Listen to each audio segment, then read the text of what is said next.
Okay, hi everyone. Thanks for taking the time to join today's call. We're going to begin with opening remarks from Jeffrey Lurie, and then we'll have opening remarks from Coach Sirianni. After that, we'll go ahead and open it up for questions with questions for Coach. But let's go ahead and get started with Jeffrey. Okay, welcome everybody. Thanks for virtually getting together. I just want to say that this process has been a terrific process. I want to first thank all the candidates who we had an opportunity to interview with, and there were so many quality candidates. I was blown away by the level of expertise, by the vision and love of the game that the candidates had. And we don't make it easy. Our interviews are long. They're anywhere from usually 7 to 10 hours, nonstop, and we delve into every aspect of the sport, leadership, football in many, many ways, and our fan base and what we want to accomplish in the near future and going forward. So it's really, they give a lot to us. We don't give a lot to them, and I want to start off by just thanking those individuals. We're going to be, several of them are going to be head coaches in the league in the next few years, and they will be formidable opponents. I can guarantee that. Secondly, I just want to thank everybody involved in our process. It was a wide swath of looking for who could lead our football team over the next several years. We involved quite a few people in our process because I thought that was the very best way to get as much information as we could about who the potential candidates would be, and then do as much background information as we could, and really delve into details in so many ways about each candidate. So I want to thank everybody who both was either involved in the interview process or, just as importantly, involved in all the background work, because we depend on all the departments and coaches and players and people involved to communicate with their counterparts and people they've worked with around the league to really give us an ability to hone in on what the strengths and weaknesses might be for any candidate. So thank you to everybody involved in the process. In the end, I have to make the final decision, but as important as the position is and how determinate it is in terms of your future, I welcomed all the input and was able to really, I think, get a very, very clear indication of what each candidate could bring and how to proceed. So thanks to everybody involved in the process and those outside the Eagles organization as well. Lots of help and lots of really interesting perspectives. I think that I want to especially go into the process because it's sort of a, what does a team, and in particular our team, do to enter this process? You don't do it very often, yet the ramifications are large. And so we typically, in this case, start with probably about 25 people, 25 names that we wanted to consider. There wasn't an absolute number, but that's about what it was. And we go into the details of their background, not just their resumes, but every aspect of leadership potential, X's and O's, of course, but far more than you would expect in terms of just football, what's on a football resume. It's much more about the people and how they conduct themselves, how they surround themselves. Do they reach for greatness? Are they risk averse? Do they manage well? Do they have a great attention to detail? How are they to work with? How are they to work with when there's ups and downs of a season? How are they under enormous stress? How are they in competitive situations? The list goes on and on and on about the characteristics. But I think for the Eagles, what we've harped on very, very much is we're looking for the best football leader going forward. It's not about who is the hot coordinator, who is the best X's and O's, who is the best resume. Everything is important. Everything is important. And we start with about 25 names that we thought, whether it's offense, defense, ex-coaches, those with no coaching experience, college. There's really no limitation who those 25 are going to be, except we have a hope that they might be excellent. And then we go from there and with lots and lots of research, narrow it, and in this case, narrowed it to 10. And we interviewed 10 candidates. Again, I was blown away by the quality of these candidates. The NFL is lacking in slots, not in candidates. And that's I'm really glad to be able to say that. And I'm not saying that diplomatically. Trust me, any friend who's asked me, it's like these were really, really impressive people and candidates. And some of them quite young. They'll probably be coaches. They'll be the hot candidates in a year or two or three. No question about it. And that's what we learned in the process. You also learn a lot about what other people's perspectives are on the present and future of the game and what leadership looks like, what football looks like in terms of offense, defense, special teams, how they would run a franchise, their vision, and on and on and on. Again, I repeat, they give a lot to us. We give just an opportunity, and I'm very grateful for that experience because you don't go through it very often, or at least we haven't. I also want to take a moment to thank the coaches we have worked with that won't be with us going forward, because some of them, many of them, have been just terrific partners, and we won a Super Bowl together. And in the case of some, been with us and with me for a long, long time. Communicated directly with many. I wish without COVID would have been able to personally spend time with them, but I want to single them out in terms of just their contribution. It's not easy to win a Super Bowl. It's not easy to be in the playoffs 3 of the last 4 years, and they deserve a lot of credit. In particular, just because he's kind of like a son to me, I just want to talk about Deuce, because Deuce is somebody very special. To me, he's been a terrific player, coach, leader for us. He'll always be a Philadelphia Eagle. He and I talked well into the night the other night, and I love the man. I just believe, and I think he believes, that it's best for his goal of being a head coach in the league to work for another organization for a while and set himself up the way many of the candidates have. And it'll help him, and I just want the best for him. And I think he'll be an excellent leader for wherever he is in the future. And I just want to share that love for Deuce because he's very special. That being said, I just want to kind of go into why Nick Sirianni. Nick, with a group of so many good candidates, just shined throughout the process from the very beginning. So the research on Nick was terrific, and it was somebody that knew the game as well as anybody. Football IQ off the charts, a grinder, somebody that had an unlimited work ethic and a desire to be great.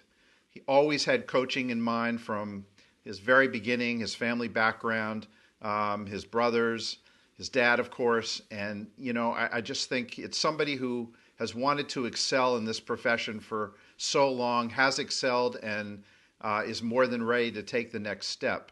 But the research was part of it. It's a big part of it. The interview is probably, I don't know what percentage, it's probably 33% of it, somewhere around there. As soon as you got to spend time with Nick, and we probably spent about, 10, 12 hours together over 2 days, it became apparent that this is a very special communicator, not just a brilliant football IQ, which was very evident early on as we'd go through how he game plans, how he faces attacks, defenses, and how to maximize your personnel, not just sort of relying on a scheme, but how to each week attack exactly where who you're playing and what their strengths and weaknesses are in great detail. But much more than that, somebody who connects with everybody. And to me, it continues the culture we've had and builds on it. And in today's world, it doesn't get talked about maybe that often, but for the Eagles, culture remains the most important thing. And in our world today, there's such polarization. There's such a disconnect between people, and people get divided by race, by age, by politics, by whatever it is. There's social media that contributes to that, and it's I think really valuable to have somebody that innately and genuinely cares about who they work with, the players that play for them and with them, the other coaches, the staff, somebody who is genuine about caring. And for me, Nick epitomizes that. And the first step, I think, in being a great coach in modern football today, modern sports today, is to care very much about the players and coaches you work with and everybody. But a player who is 22, 30 years old, in this world, if you care, you can earn trust. If the caring is not real, if you're not being genuine, players are too smart and they see right through that, as they should.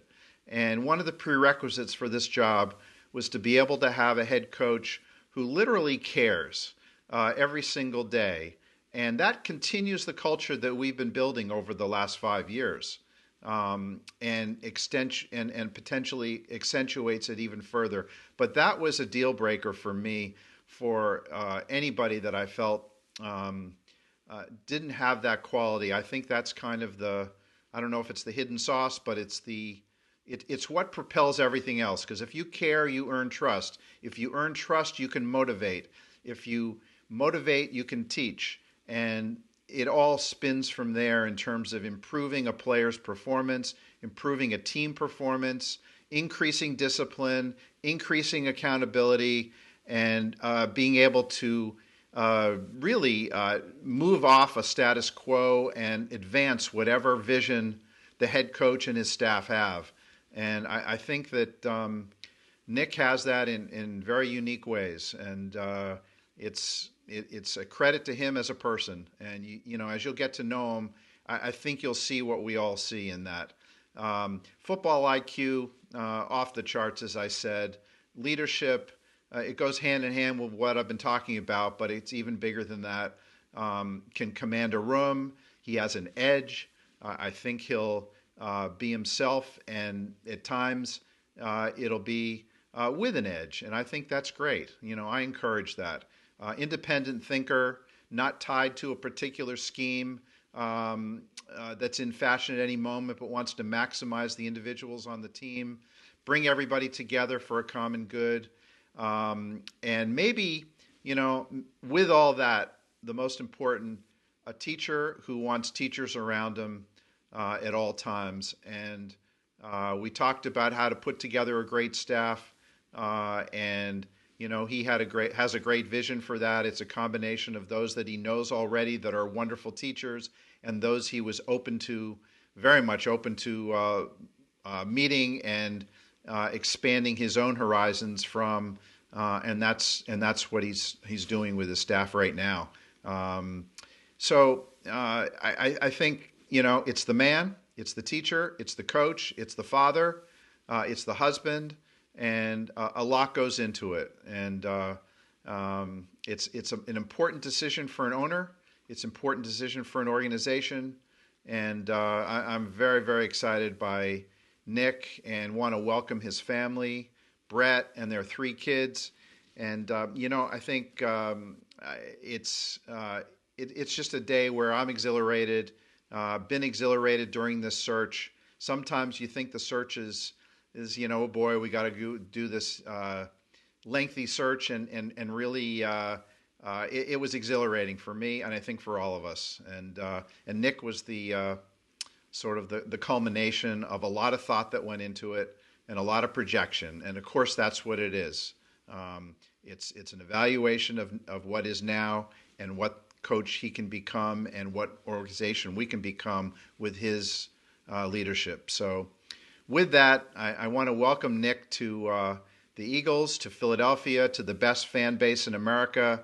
And I wish him all the best. Can't wait for him to he's already gotten started. And I think you're going to really enjoy what he provides as a person, as a coach, and as someone to get to know. With that, Nick, look forward to your opening remarks and any questions for Nick. And thank you all again for virtually attending today. Thanks, Jeffrey. Coach, welcome to Philadelphia. We'll get started with your opening remarks, and then we'll go ahead and open it up to questions. First of all, I'd just like to thank Mr. Lurie for believing in me to be in charge of this unbelievable football team and this unbelievable organization in this great city.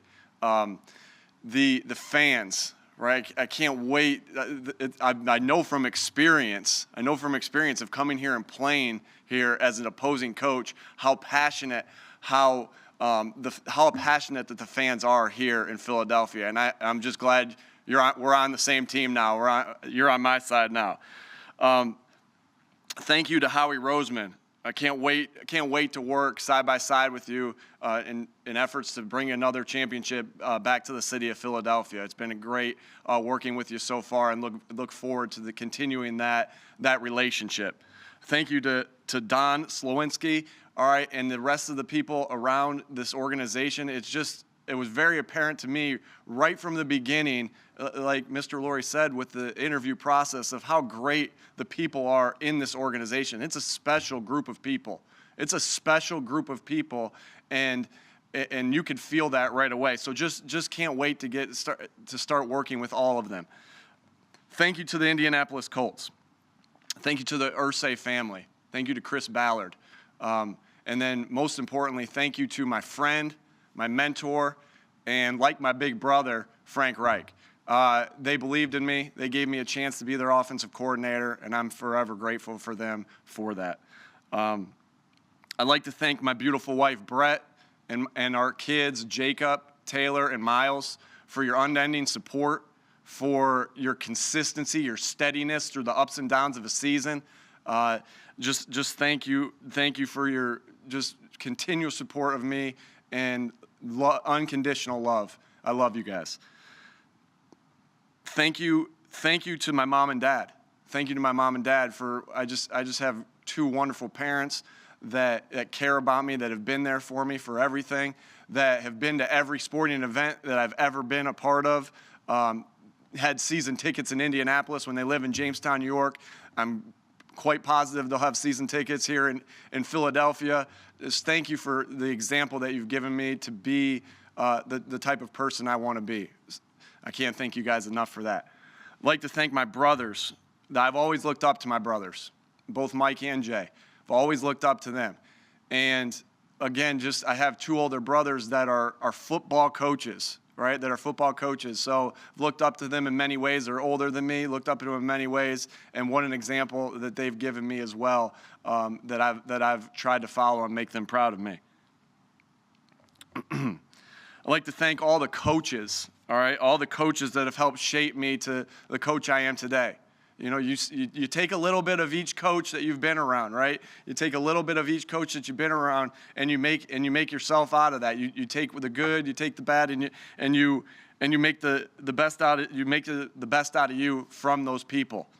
So thank you for believing in me. Thank you for teaching me, and thank you for just always being there for me. The coaches I'd like to thank, and I know I'll leave some out, but I need to thank these people first. My dad was my coach, so I thank him. Larry Karras, one of the at Mount Union College, my college coach. Thank him. Todd Haley, Romeo Cornell, Brian Dayball, Ken Wisenhunt, Mike McCoy, Anthony Lynn, and Frank Reich. again, and many more that I know I can't mention all.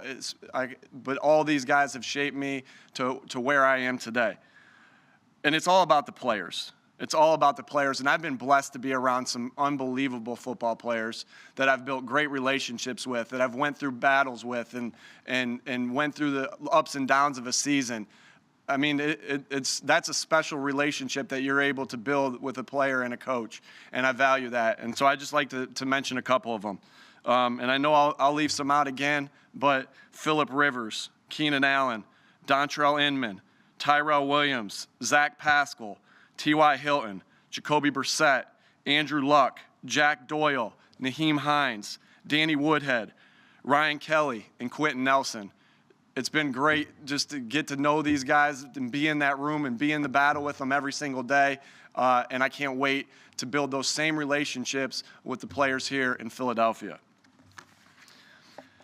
I'm just so excited to be here. I mentioned, it's just such a great support staff here, the people in place here, a great culture that Mr. Lurie mentioned. It's just a wonderful organization. It's a first-class organization. And I just look to continue to build on that culture that they have here.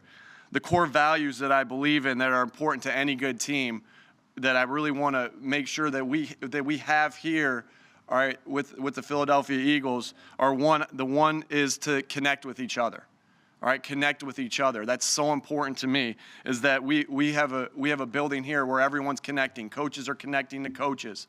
Players are connecting to players. And coaches are connecting to players. All right, when you have that connection, when you build these connections, right, you'll end up pushing a little bit harder for someone that you know and someone that you care for and someone that you love. And that's what we want to try to develop. And I get to be a part of a team. All of us, everybody in this building, we're a part of a team. I'm 39 years old. I'm a part of a team. That's unbelievable, right? And we all should feel so lucky to be a part of that team. And when you can get that connection, that's a special part of an organization, a special part of a team. And all the best teams that I've ever been a part of had that connection. So look forward to doing that with the people here in Philadelphia. I think the other thing that's important to me is that we compete every single day. We compete every single day, just like it's important to practice a play to get good at that play so you can run it in a game. It's important to practice competing, right? It's important to practice competing. The parity in this league is so tight, all right? It's so tight. Every game comes down to a one-score game.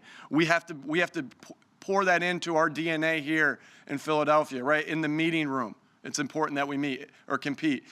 On the field, and also off the field, we're constantly going to be competing with each other. The next thing that's important to me, a part of my core values, is accountability, right? We have to set the standard early. We have to set our standard early of what's acceptable and unacceptable on the field, and what we need to do to get better, right? And so that's my job, right? That's my job to set that standard with the coaches. And then when you really are cooking, the players are holding the players accountable, and everybody's holding each other accountable. All right, but accountability. Next thing that's very important to me is that we build a smart football team, that we have a smart football team here. And I know we have the people in place to do that. The first part of being smart is knowing what to do. We're gonna have systems in place that are easier to learn. All right, complicated to the defense or offense that they're going against, or the special teams group they're going against, but easy for us to learn. Because when we can when we can learn our system and we can get good at our system, then our talent can take over. Less thinking equals talent take over, but we need to have systems in place, and we will have systems in place to do so. The other thing that's highly important for a smart football team is game management and situational ball. I was just up in my office the other day, and I was showing a couple coaches that haven't been around in a couple years of a video clip that I like to show to the team about how important situational ball is and how important those things are. And I showed them the clip of Villanova in the national championship game in 2016, and when they drove down the court and against North Carolina, and they kicked it back and they made the three, and they were interviewing the players after the game, and one of the players said, that we have been through that situation so many times, over and over and over again. Coach Wright has put us in that situation over and over and over again. We were ready for anything that the defense threw at us. We were ready for anything that they threw at us, and we ended up and we made the shot because we put ourselves in that situation and we are smart situationally. And that's our job here, all right, with the Eagles, to make sure that we go through all those situations with them and create a good, smart football team. And lastly, as far as a core value of mine is fundamentals. Being good at the fundamentals. Winning your one-on-one matchup because you won that matchup with fundamentals, right? Because when you're playing this game, the parity is so tight in the NFL. You have one player that's just as good as this player, and one coach is going to call a good play, and this coach is going to call a good play. So what gives there? Fundamentals.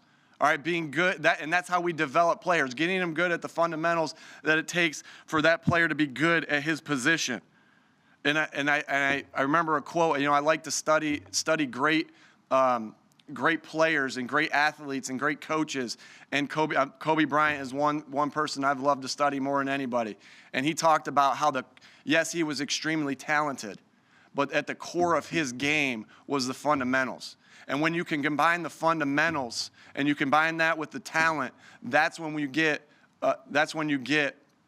a player to reach the level of excellence. And those are the core values that I'd like to bring here and build upon here of the Philadelphia Eagles. And with that, I'd like to open that up to questions. Okay, let's go ahead and get started with Zach Berman and then Dave Zangaro. Hey, Nick, did you take this job with the stipulation or the expectation that Carson Wentz is your quarterback next season? And if so, what's your plan to get the most out of him? Well, I took this job because what a great organization this is. And the plan here is that we have to go through a lot of things here. We're getting our coaching staff in place. We're getting it in place so we can get the best people in here as coaches. And what we need to do is evaluate the entire roster. We have a lot of things to go through with these next couple weeks of evaluating the entire roster and every position: quarterback, wide receiver, defensive back. That is what we're going to be diving into here. And it's great. I mean, we have two quarterbacks in Carson Wentz and Jalen Hurts that are top notch. They're top-notch quarterbacks, and a lot of teams don't have any. And so just really excited to work with both of them. Okay, Dave Zangaro and then Mike Kay. Hi, Nick. Kind of to follow up on that, there have been plenty of reports about Carson's relationship with the organization being strained. Wondering what your conversations with him have been like so far, and do you feel like it's a reconcilable relationship? Yeah, I can't speak on that, Dave. I've talked to Carson. I've been reaching out to our players. It's been a whirlwind, obviously, so far as just the amount of things that do as I've took this job and a week into this job. But trying to communicate with all our players as quickly as I can. I've talked to Carson. We've had good conversations I know he's talked to our offensive coordinator as well, and just excited to work with him as we move here forward. Okay, Mike Kay and then Tim McManus. Nick, what went into hiring Jonathan Gannon, and why is he the right hire for defensive coordinator? Well, I've been with Jonathan for the last 3 years, so you can almost say that he's been on an interview with me for 3 years. But I think that his football IQ is off the charts. When I want to know something about a defense, all right, for the last 3 years, if I wanted to know something about a defense, he's the first one I've went to. He's the first one I've went to every single time. Hey, tell me how they're doing this. His football IQ is off the charts. His players play well for him. All right, his players love him, and his energy is contagious. He loves football. He loves football. He loves being around football. He loves being on the practice field. He loves being in the meeting room. Tireless worker who I believe in, that I truly believe in, and his organization skills to be a very good defensive coordinator in the NFL. Okay, Tim McManus and then Ruben Frank. Hey, Nick, have you spoken to Jalen Hurts as well? And what has your message been to the respective quarterbacks? Yes, I've also spoke to Jalen. Again, I'll keep our conversations private. Just, those are conversations between the player and I. But same conversation with him is that I'm really excited to work with him. He had a great, we studied him last year, had a great college tape. He played meaningful snaps this year that he played well in. So, the conversation with him and the conversation with the guys that I've had is, really excited to start working with you. Really excited to work with you. And most of the conversation is getting to know the individual besides football. I'm going to learn a lot about him in football. I know I'm going to learn a lot about him in football in this next week. But I wanted to know a little bit more about each player that I've talked to personally, right? And then when I look at the tape, and I look forward to this, at the tape, of being honest and having honest and open conversations with each one of them of what I saw on the tape and how we can improve. All of us improve. Hey, Ruben Frank, and then Kristen Rogers. Hey, Nick, welcome to Philadelphia. Knowing what you know about the roster, what you know about the franchise, what you know about the team, what's your personal timetable as far as when you can win, when you can be a playoff team? How long will it take? That we have to continue to, we have to go through the process here. We're still in the first part of this phase of getting the right coaches in place to come in and coach the guys, right? To that their core values line up with my core values, right? And they're good teachers of fundamentals. So we're in that phase right now, right? Then it goes to evaluating the roster.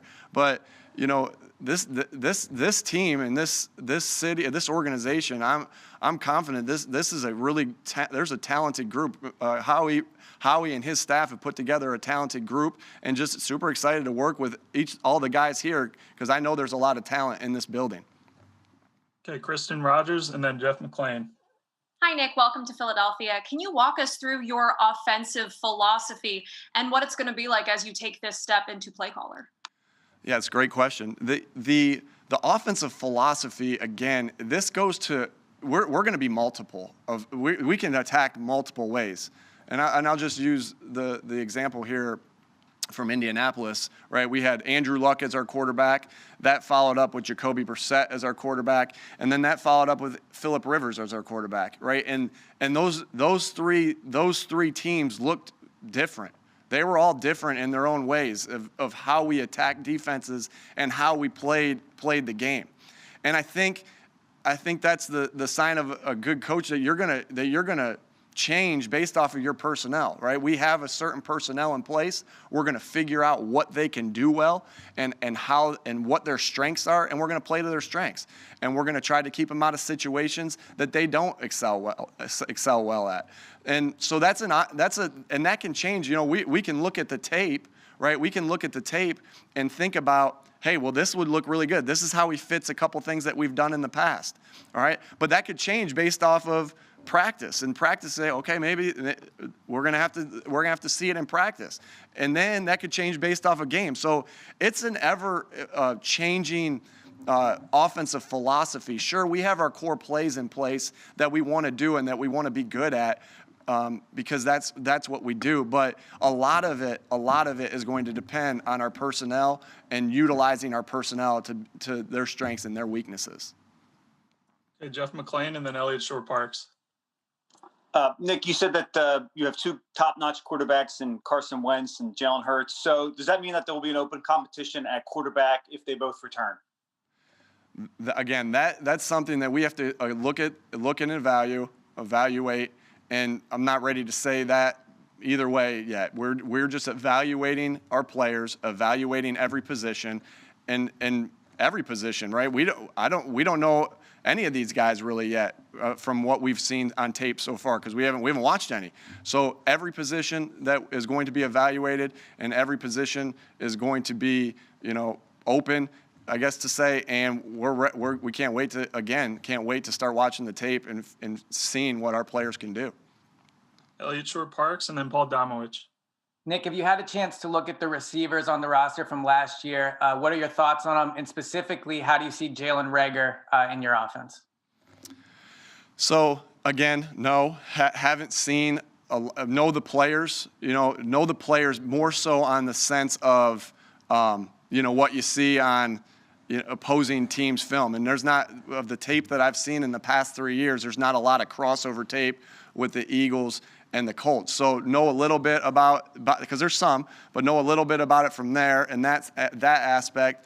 Know a little bit about it from the highlights that you see on TV. Most of my knowledge on these guys is when we studied the player coming out of college. And last year, all I can speak of is last year on Jalen. Thought he was a phenomenal player. Thought he was a really good player with explosiveness. And again, look forward to using him in our offense on some of the things that we like to do with players of his skill set. Paul Domowitch and then John Clark. Yeah, Nick, you had talked earlier about the time you had spent with Gannon in Indianapolis. In making up your staff, which I realize you haven't finished yet, but you seem to have placed a lot of importance on familiarity, maybe without overseeing experience. Did you feel that's a little bit more important? Did you have people you can work with right now more so than somebody that might have a couple of more years in the league? Yeah, good question. With Jonathan, again, just have seen him work. And so, yes, there is a familiarity with him. There is a familiarity with Shane as our offensive coordinator. And that I do know with Shane, let me talk about Shane first. Shane and I were in every meeting together, game planning. I know Shane for 4 years, pardon me. And so I know Shane thinks about the game the way I think about the game. And Shane is a phenomenal offensive mind that thinks about the game like the way I do. And it's almost like with Shane and I, and Shane's done a great job. His resume speaks for itself. He's always gotten the best out of his quarterbacks. Did a great job with Phillip Rivers. Did a great job with Justin Herbert this year. So obviously Shane and I have communicated with each other through this past year of bouncing ideas off of each other. And one thing, again, though, the way we think about the game is so similar, that's going to be an easy transition for us. It's like we're starting on date 15 instead of date 1. And I've seen Shane at work. I've seen Shane grind. I've seen Shane dig for all the little things on the tape to give us the best play possible to put our guys in position to win. I've seen Shane communicate with guys. So, again, it's just like another 4-year interview process that I had with Shane, and I think the world of him. I think he's a phenomenal coach, and so happy to have him here on the staff. And so, and like I said with Jonathan earlier, so it's more about I'm looking for good coaches. The net is cast, right? We looked at a bunch of people of who we wanted to hire in those positions, and it just kept coming back to those guys being the best candidates because of who they are as football coaches and people. Quick follow-up, Nick. You kept Jeff Stoutland. What went into that? Yeah, his tape speaks for itself, right? When I first got to Indianapolis in 2018, Frank Reich obviously was here in 17 with the Philadelphia Eagles. Well, we watched a lot of Charger tape where I was coming from, and we watched a lot of Philadelphia tape. And you just saw his offensive line playing really well over and over again. You could see the fundamentals and technique that his offensive line played with. And you could see how hard they played. And, so that was noticeable without even saying a thing. And then to hear how Frank Reich talks about Coach Stout was unbelievable. He loves him, and he always talks about him. And it's almost as if I knew him before right after I took the job because I have heard so much about him. And then get to chat with him on the phone, it was just a no-brainer. His resume speaks for itself. Phenomenal coach who gets the best out of his players, and so excited that he's part of this staff. John Clark and then Les Bowen. Hey, Nick, how involved were you with the game plan and the calling of plays with Frank Reich, and why are you ready to call plays for the first time in the NFL? So there's a collaboration between myself, Frank, and the entire offensive staff, right? And for every portion of that game plan, right? For every portion of that game plan, we all discussed the plays. And Frank and I have been together we were together 3 years, 6 years together. All right, we were together 6 years in all. And as we go through the game, Frank's would communicate with me and talk to me and ask me about, hey, what are you thinking here? What are you thinking there? So when you call plays, all right, in the NFL, it's a collaboration. It's a collaboration of everybody. And the hard work goes into that game of how you call plays Monday through Saturday. It's truly Monday through Saturday with being in those meetings together, everybody being in the meetings together and thinking about the plays first. And then taking that game plan and spelling it out to the quarterback and seeing what they like. And then when you get to the later in the week saying, okay, what's our first, third, and 2 to 3 call? Here's what it is. Here's what it is. What do we want to call on 2nd and 10? What do we want to call on 2nd and 1? What do our tendencies say? So that is constantly talked about throughout the week. And if you're doing that and if you're putting in the hard work throughout the week, you're going to be ready to call the game on Sunday. Are there adjustments to be made? Absolutely. Are there things that pop up that you didn't think that you might see? Absolutely. But we've done that. We've done that together as a staff in Indianapolis. We did that together as a staff in the San Diego Chargers. I'm more than ready and excited to call a game here. And again, have great support staff here with me to help me do that, just like Frank had with him in Indianapolis with his coaches. Okay, Les Bowen and then Jamie Apodi. Hi, Nick. In your 2-day interview with Jeffrey Lurie and everyone else, obviously Carson Wentz went through a very steep decline last season. Was that a prime topic of that interview, how to get him back on track? And do you have a time frame for establishing a starter? Do you think it's important to have one, for instance, going into training camp? You know, we talked about many things. We talked about, like Mr. Lurie mentioned, we talked about game planning and how we would attack defenses. We talked about leadership qualities and the things that go into that, and communication skills. There was a wide variety of things that we talked about. And, you know, of course, we talked about positions on the team as far as, you know, what we might be looking for as far as positions on the team. So, again, many different things that we talked about, players, positions, coaching staff, it was all on the table. And as far as the starter, haven't really thought about that yet, and naming a starter that hasn't even crossed my mind. Again, just trying to evaluate the players on our team and get the staff together. Thank you. Jamie Apodi and then Martin Frank. And Nick, welcome to Philadelphia. I had a chance to talk with your college coach, Larry Karras, who said some amazing things about you, and it was pretty special conversation. And one of the things that he said was that you have a unique compassion for players, but specifically for players who have undergone adversity in their careers, like major injuries. And it sounded to me like I could hear him kind of talking Carson Wentz without saying it. Do you think that compassion that you bring to players who have undergone adversity, like major injuries, is something that will help you work with Carson Wentz? And do you think that you have the ability to kind of, I don't want to say reform him, but help bring him back to what he was before? Well, the reason I've become like that was because of Larry Karras. I had a major injury that I went through my sophomore year in college, and I'm sitting and I was in the hospital for 10 days or so. And he came into the hospital room right before we played, that we had a game that Saturday. I got hurt in practice. He came in the locker room, or pardon me, the hospital room where I was sitting with my parents the day of the game, early morning before he went into the stadium. And all he told me was, you know, we're going to miss you today. And that's all he really needed to say to me. And that meant so much to me as a player. I looked at him and I didn't say anything, but I thought in my mind is, if I can come back from this injury, then I'm going to try to do everything I can do for you to be an All-American. And I didn't have the talent to do that, but, you know, that meant a lot to me. So again, you take these things from different areas and that you've learned, and you put them into how you coach. And so, you know, so I learned that from him. That was one of the things I learned from him. So yes, I think that I've always taken that opportunity when a player is going through something to at least explain the adversity that I've been through. And so that's a form of connecting. And that's why I talked about that as number one of good football teams.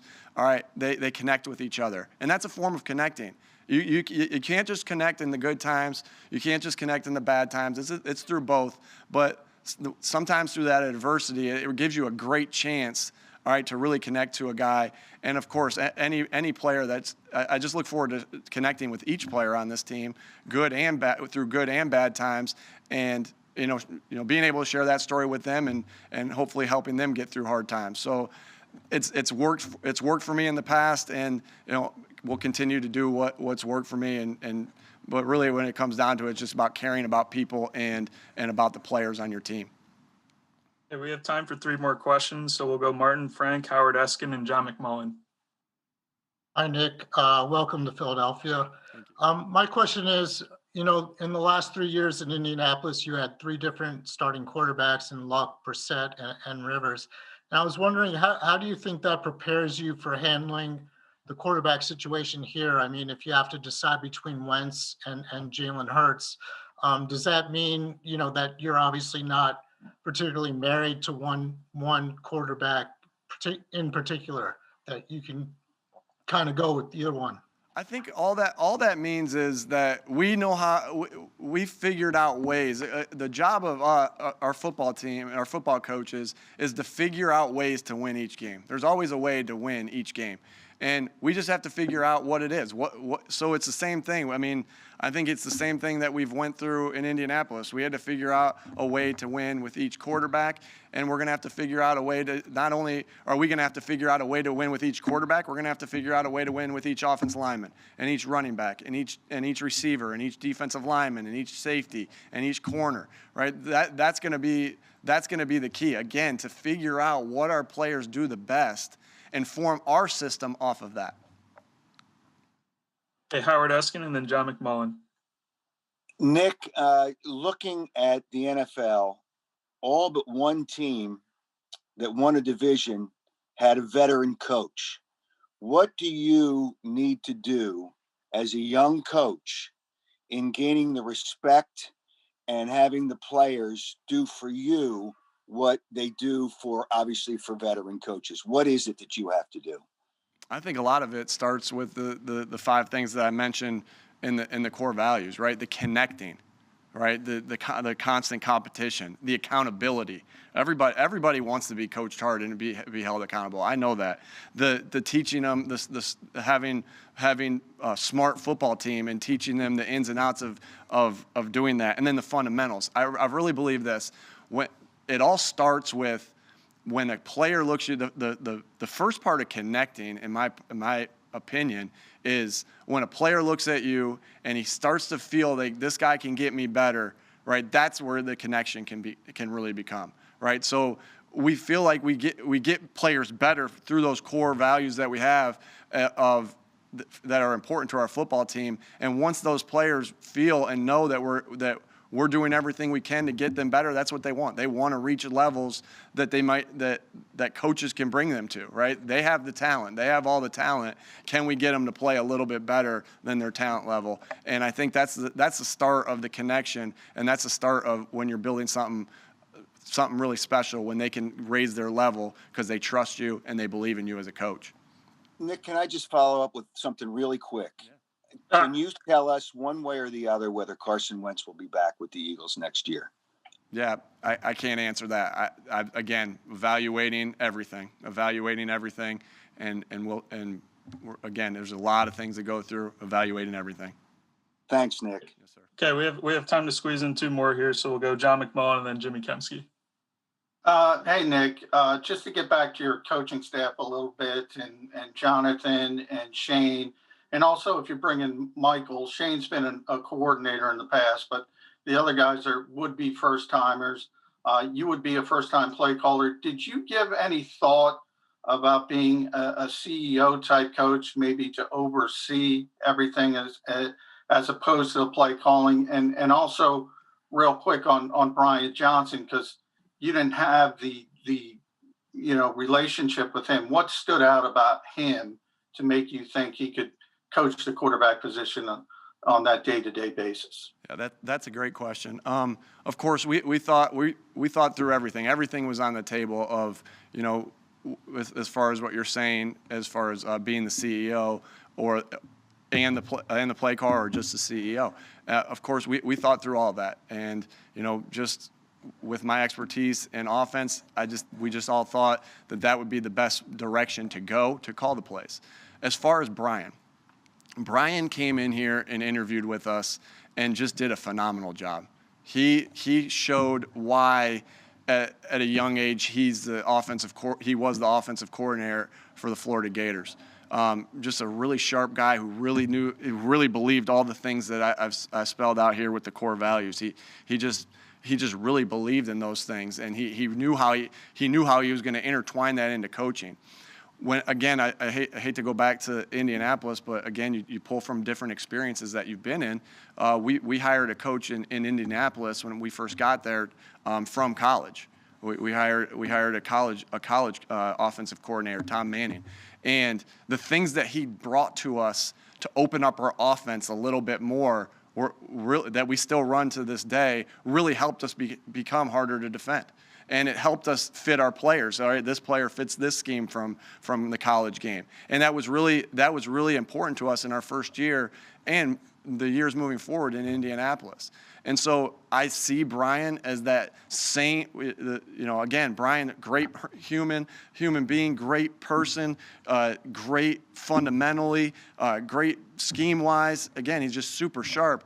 And then on top of that, he gives us the ability to take some things from the college game to make our offense just become a little bit more difficult to defend. So that was another thing that was really attractive about Brian. Hey, we'll end it here with Jimmy Kemsky. Hey, Nick. Will you have a final cutdowns? Will you have final say over the 53-man roster? And then on game day, will you have final say on the 48-man roster? And how interested are you in being a part of the conversation in terms of free agent acquisitions in the draft? Yeah, no, Howie has final say over the 53. I believe I have the say over the 47 on the game, that what we, you know, on game day of what we need to go through the game and get into the game and the pieces that we need. As far as picking the players and helping pick the players, you know, I really look forward to working with Howie and his staff to help get the players in here that we feel like fit to what we want to do offensively and defensively. Again, we work with what we have, but there are players that we're like, okay, this player has this skill set. We'd love to use him for these couple things that we've had success with in the past. So really look forward to doing that, first evaluating our team, and then doing that with Howie to show, you know, having those conversations about, you know, what we need as an offense, what skill set for the certain types of things we like to do offensively and defensively. So really look forward to doing that with him, because I think the best organizations I've been on are the ones that work together at that. Okay, thanks, Coach. Thanks, everyone. Thank you, guys.